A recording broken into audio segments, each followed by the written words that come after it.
6 रोजी Moriya function hall Subhashnagar येथे सर्व माझ्या सहकाऱ्यांना मी संवाद मेळावा म्हणून सुसंवाद साधण्यासाठी आमंत्रित केलेला आहे.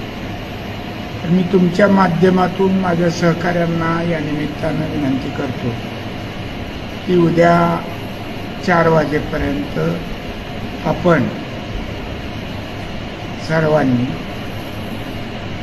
मोरिया फंक्शन हॉल कार्यालय सुभाषनगर या ठिकाणी जसा लोकसभेच्या वेळेस आपण संवाद मेळावा घेतला होता त्याच जागेवर आपला या विधानसभेच्या निवडणुकीसंदर्भात विचारविनिमय करण्यासाठी संवाद साधण्यासाठी मेळावा आयोजित केलेला आहे. आपण पुन्हा एकदा विनंती सर्वांनी आवर्जून उपस्थित राहावे ही विनंती.